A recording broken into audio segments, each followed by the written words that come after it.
Good morning my friend, welcome to my channel. सबाइके शुभ सकाल जानिए शुरू करছি আজকের ব্লগটা। কথায় বলে যে সয় সে রয়। জীবনের প্রতিটি পদক্ষেপেই কিন্তু দরকার অক্লান্ত পরিশ্রম ও অসীম ধৈর্য শক্তি।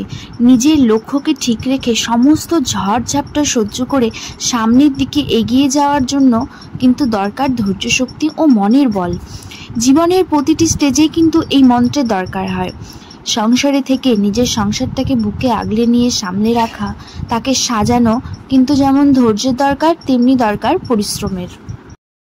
তাই যারা মনে মনে ভাবে আরে ও তো হাউস ওয়াইফ, সারাদিন শুধু খায় দায় আর ঘুমায়, কাজ কি, তাদেরকে একটাই কথা বলবো, দেখো কোনো একটা মেয়ে যখন বিয়ে হয়ে একটা অন্য বাড়িতে আসে তখন কিন্তু সে এই বাড়ির মানুষগুলোকে, এই বাড়ির জিনিসপত্র, এই বাড়ির বাড়ি ঘর কিছুই কিন্তু তার আপন থাকে না। তার সেই প্রিয় পরিচিত জিনিসপত্রগুলো ছেড়ে আসতে কিন্তু খুব কষ্ট হয়, বারবার তাদের কথাই মনে পড়ে।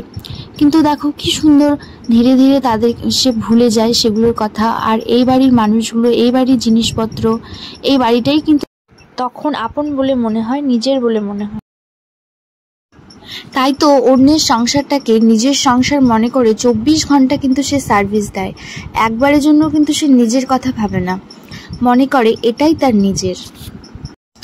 তবে মজার কথা হলো, তুমি যখন সংসারটাকে নিজের বলে মনে করবে তখন কিন্তু তুমি যতই কাজ করো, যতই কিছু করো, নিজেকে কিন্তু তখন আর দাসী বলে মনে হয় না। তখন 24 ঘন্টা কাজ করার মধ্যেও কিন্তু একটা আনন্দ থাকে। দিনের শেষে যখন সব কিছু সাজানো গোছানো থাকে তখন কিন্তু মনটা আপনে আপনিই ভালো হয়ে যায়।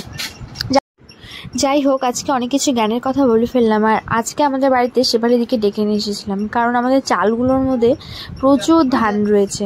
তো সেই জন্য শেফালিদি খুব ভালো চাল ঝাড়তে পারে, সেই জন্য বলেছিলাম দিদি আমাকে একটু চাল ঝেড়ে দিও। তো দিদি এসেছে চাল ঝাড়ার জন্য। আর এখন কিন্তু সন্ধ্যা হয়ে গেছে, তো সন্ধ্যাবেলা আমি একটু বাবানকে ম্যাগি খাইয়ে দিচ্ছি। তো দুপুরবেলা আজকে আর সেরকম ভিডিও শ্যুট করা হয়নি। তো বাবানকে ম্যাগি ট্যাগি খাওয়ানো হয়ে গেলে তারপরে চলে যাবো আমি রান্নাঘরে, কারণ রান্নাঘরে গিয়ে আবার রাত্রি রান্নার জোগাড় করতে হবে। তো রান্নাটা তোমার দাদাভাই আবার আজকে 2 রকমের মাছ নিয়ে এসেছে। ছোটো মাছ নিয়ে এসেছে নদীর, আর বড় মাছ নিয়ে এসেছে বোয়াল মাছ। তো নদীর টাটকা ছোটো মাছ, এই মাছগুলো চচ্চড়ি খেতে আমি খুব ভীষণ ভালোবাসি, তো সেই জন্য দেখতে পেয়েছি নিয়ে এসেছে। চট করে কিন্তু এই মাছগুলো পাওয়া যায় না, তো সেই জন্য পেয়েছে তো নিয়ে এসেছে। আর বোয়াল মাছ নিয়ে এসেছে একটু। তো ছোটো মাছটা আজকে আমি ফ্রিজে রেখে দেবো, আর কালকে বোয়াল মাছটা রান্না করব। আর এদিকে দেখো বাবা আর ঠাম্মা এদিকে সন্ধ্যাবেলা মুড়ি খাচ্ছে। তো আমি মাছের ঝোলের আলুগুলো কেটে নিলাম, বোয়াল মাছটার শুকনো করে একটু ঝোল করব আদা জিরা দিয়ে। তো সেই জন্য এখানে আলু টালুগুলো কেটে নিচ্ছি। রান্নার জোগাড়টা থাকলে কিন্তু রান্নাটা খুব তাড়াতাড়ি হয়ে যায়, সেই জন্য আমি আগে জোগাড়টা করে নিই, তারপরে রান্নাটা বসিয়ে দিই। তো এদিকে মাছগুলো ভেজে নিয়েছিলাম আর ঝোল করে ফেলেছিলাম। তো দেখো রান্না টান্না হয়ে গেছে। তারপরে ঘরে চলে এসে আমি একটু দুপুরে জলে জামা কাপড় কেচেছিলাম, সেগুলো একটু হালকা করে গুছিয়ে নিচ্ছিলাম, আর বিছানাপত্রগুলো একটু ঠিকঠাক করে নিচ্ছিলাম। কারণ বাচ্চা থাকলে ঘরদোরের অবস্থা কিন্তু খুবই খারাপ হয়।